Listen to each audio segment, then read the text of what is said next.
mga youth, humanda na po tayo dahil marami po tayong gagawin ngayong taon na to para sa youth po sa ating bansa.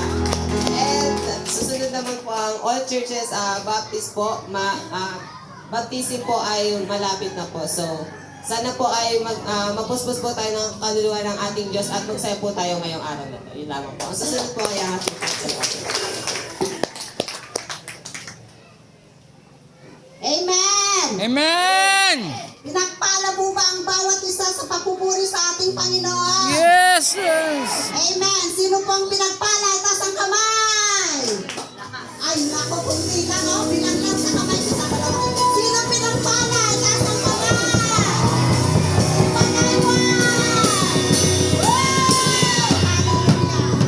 Amen!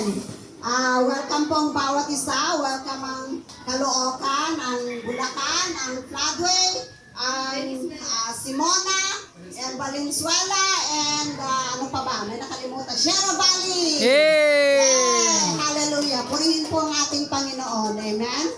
At ewan ko kung magiging masaya pa rin kayo sa... Ito na naman, sabi niya naman si Pastora, ayan na. Pagbibigay na, Lahat na ano mo? pagbibigay. Hindi. Ayan, Ano? ihanda natin ang Kalahati ating lang? mga puso sa ating Sige, pagbibigay go. sa ating Panginoon. Amen? Tayo po ay, buksan po ay, meron pa pala akong babatiin dito na nakapasa po sa board exam. Nasaan na yun? Yan!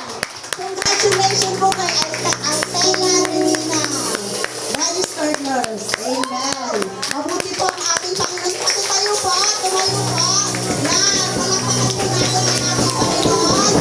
At sa kanya po Congrats! napurihan sa mga karunungan na pinagkakaloob niya sa atin. Amen! Dahil we cannot do nothing without God in our lives.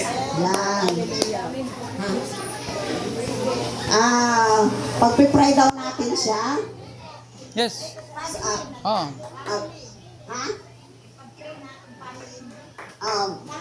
Sino po magpipray?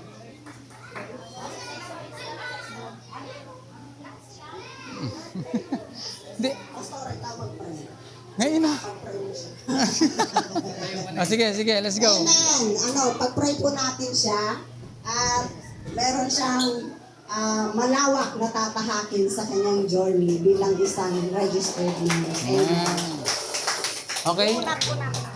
Lahat po ng ating kamay ay dito po natin ituon sa Kanya. And let's pray. Corporate prayer, we agree on our prayer. Let's pray. Let's bow our heads and close our eyes. Let's pray.